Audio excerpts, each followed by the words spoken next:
Hey guys, so today it is Top 10 Wednesday. I'm sorry this is up late. I'm having to reshoot this entire video. But as the title says, I'm talking about my top 10 favorite male protagonists. Let's get started. In the number 10th spot is Artemis Fowl from the Artemis Fowl series by Ian Colfer. Artemis Fowl is a 12-year-old boy genius in Ireland who really needs a miracle, and so he decides to kidnap a leprechaun to take a bunch of gold. Artemis is a genius. He is really smart. I really enjoy seeing him. He has no physical prowess. He has his brains, and that's it, but at the same time, that is what makes him such a great protagonist. He's very different, these books are light and fun and easy to read, and that's why I like him.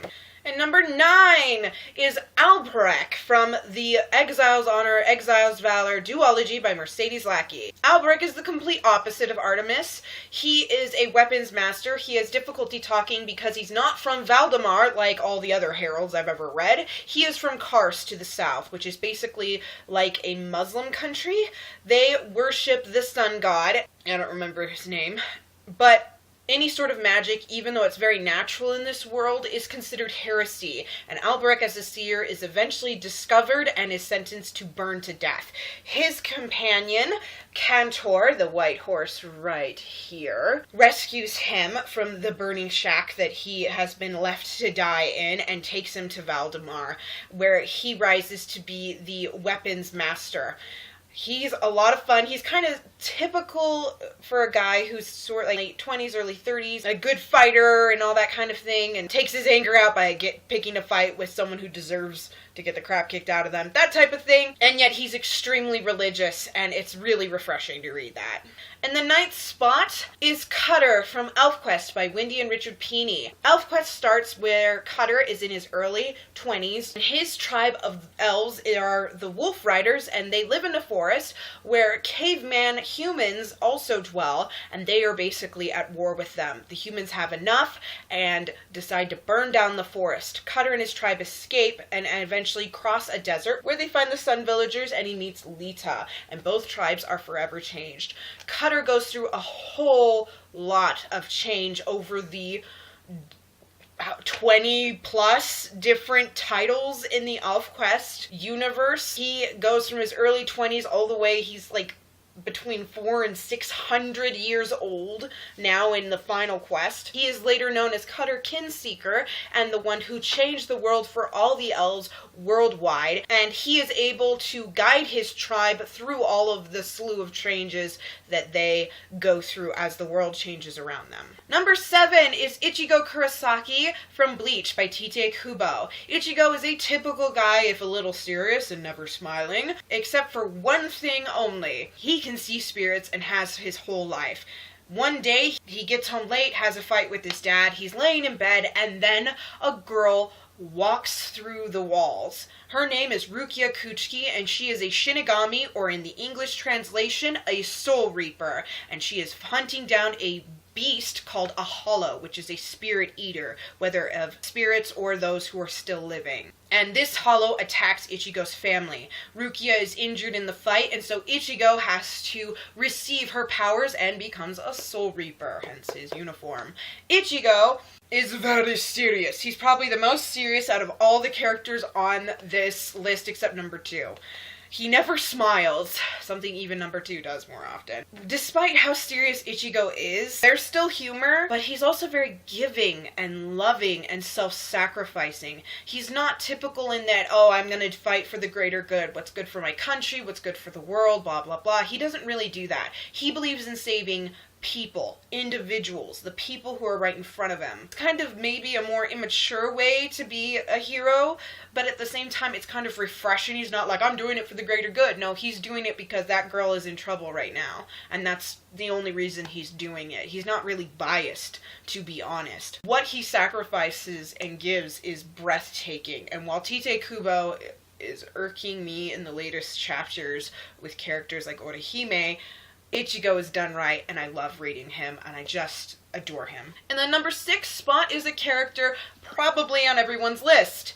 Percy Jackson from the Percy Jackson and Olympians series, as well as the Heroes of Olympus series, both by Rick Riordan.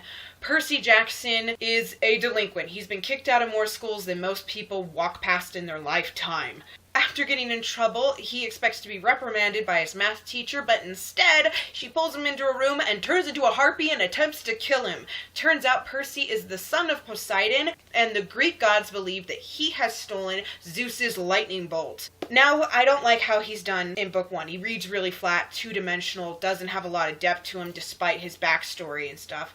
However, by book 2, I fell in love with him, and by the end of the PJO series, I adored him, and then when we get to Heroes of Olympus, he is my favorite. Son of Neptune is one of my favorite books out of the Heroes of Olympus, if I could claim a favorite. I just really enjoy him. He's incredibly funny. Incredibly funny. The funniest character out of everyone mentioned here. I mean, chapter 1 is called I Accidentally Vaporized My Pre-Algebra Teacher. I mean, even the chapter titles are hilarious. Sadly, you lose that in Heroes of Olympus. But how he develops from this goofy 12-year-old who doesn't know much of anything except how to get in trouble a lot. He's eventually mistaken, at the beginning of Son of Neptune, it states that he is mistaken as some sort of a god or something. He is really just turns it around and becomes a hero and a leader and does things he totally didn't think he could do, but always had inside of him. Number 5 is probably the most spoken about favorite character ever. I'm talking about Harry Potter from the Harry Potter series by J.K. Rowling. Harry Potter, just like Percy, develops a lot, but Harry reads a little more real to me. He has a hero complex, which Percy is accused of having, and probably does have. But he also has a bit of a victim complex, and yet he is so well done. He gets PTSD. He has anger issues. He is very lazy with his homework, even though he's very, very smart. He has been through so much, from losing his parents at a young age to being raised by his abusive aunt and uncle and cousin, to having to deal with fame and how it's easy for people to turn on you when you do the slightest thing wrong, and people you don't know coming up and threatening you, all at the age of 11. And then he just rises up. I love that Harry, although he does kind of have a hero complex, at the same time, he really does kind of crave a normal life. He doesn't know what that's like, and through his actions and his strength, he gets it. There's also a slew of side characters that I will definitely talk about in my favorite side characters soon, but Harry definitely is a great main character. Number 4 is a triple. Yeah, I know, I cheated. It's Damon, Lucifer, and Seitan from The Black Jewels by Anne Bishop. Now, I'm going to try to not be too spoilery with this, because it kind of gets spoilery where I really love them. In the first book, as well as the first book chronologically, in The Invisible Ring, Damon is dangerous and dark. Him and Lucifer are sex slaves. Seitan's the High Lord of Hell who never sees anyone. And then this character, who technically is the main character, but she can't be the protagonist, my sense, because we don't see her voice ever. It's only characters interacting with her. Her name is Janelle Angeline. She is Witch, the Queen of the Darkness, the most powerful member of the Blood, which is their race, alive. And she's 7 years old. And so these characters, especially in book 1, bend over backwards to try to help her live long enough to set up her court and really save the world from this taint that is throughout all of the Blood in all 3 realms. I like them in later books. Book 2, Lucifer's free and he's very funny. Damon, although he is very fragile from what happens in book 1 and 2, actually is very sexy. They never lose their dangerous edge, but it only just adds another layer to the characters that I enjoy. And Seitan can still be the very scary High Lord of Hell, and he can also be Papa High Lord. Yeah, that's one of his nicknames. And Uncle Seitan and stuff. I just love the character development that all these characters go through, and I really, really, really enjoy this series. It's one of my favorites of all time. It's kind of ties with 3, one of which I'm going to talk about later.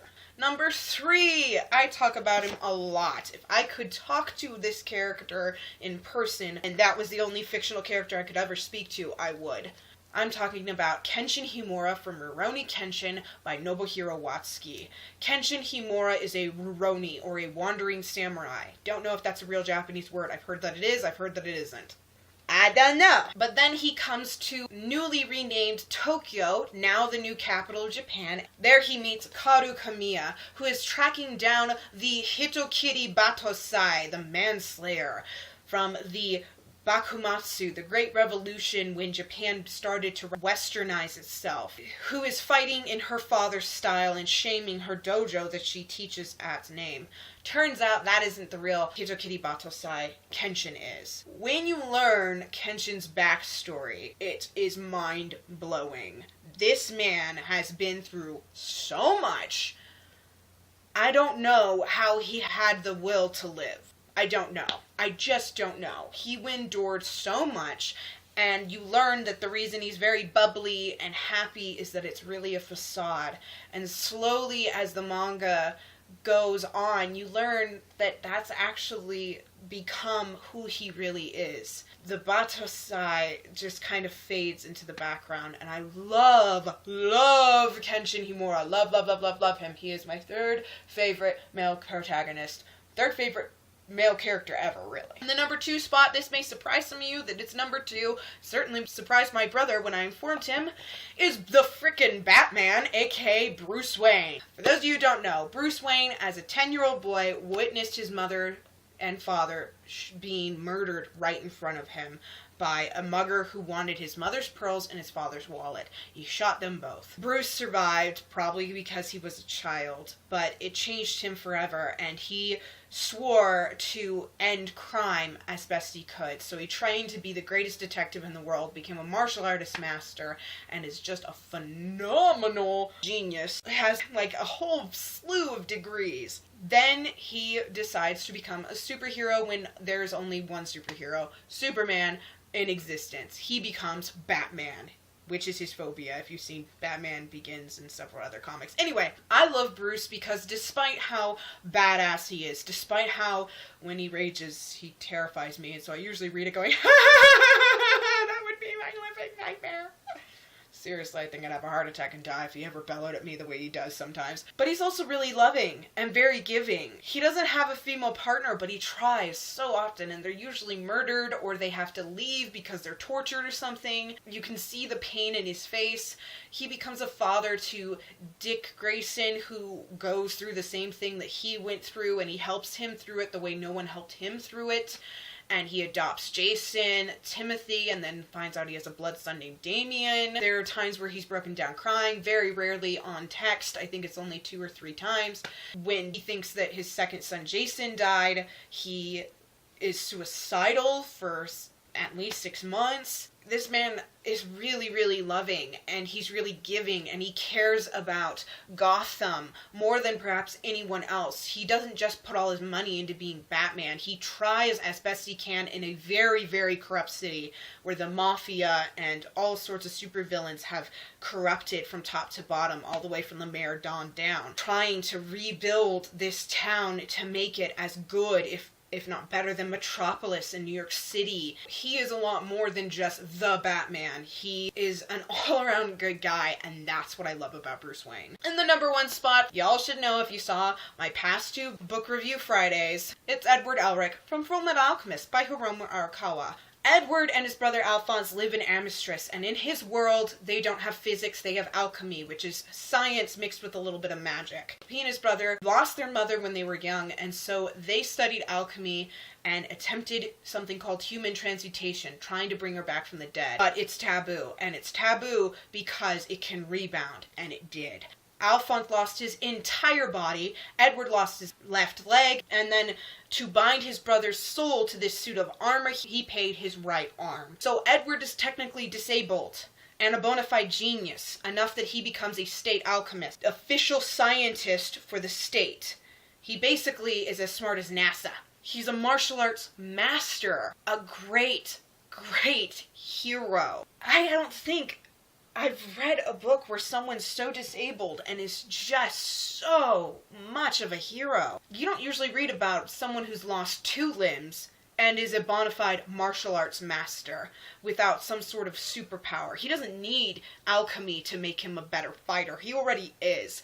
And then he's a genius on top of it, and all at the age of 15. He's so giving and loving. His only goal is to get his brother's body back, as I state in my reviews. This manga is very character driven, and the whole cast is phenomenal. Even the villains have heart. Even though they disgust you, you just love them at the same time. And Edward is the main character with Alphonse right by his side, and they both really just had it phenomenally. Hiromu Arakawa is a genius, and I love this character. I love this manga. This, The Black Jewels, and The Lord of the Rings are my favorite series ever. I usually mention Black Jewels and Lord of the Rings because this is a manga. This is my favorite manga, and those are my favorite book series, but all together, this is up there with them, and I love it, love it, love it, love it, love it. Alright, that was my top 10. Thank you guys so much for watching. Please give this video a thumbs up if you enjoyed it. Subscribe to see more. Every Friday is a book review, except on the 27th, it's my birthday.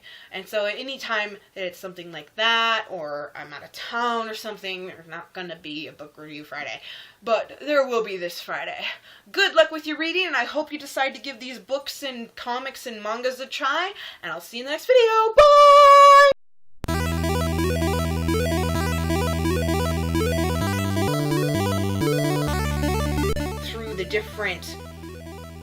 Through all the differences that overcome them, through all the change, and he is able to guide his tribe through all of the slew of changes that they go through as the world changes around them. There we go. I'm talking about the character without going into it. And this,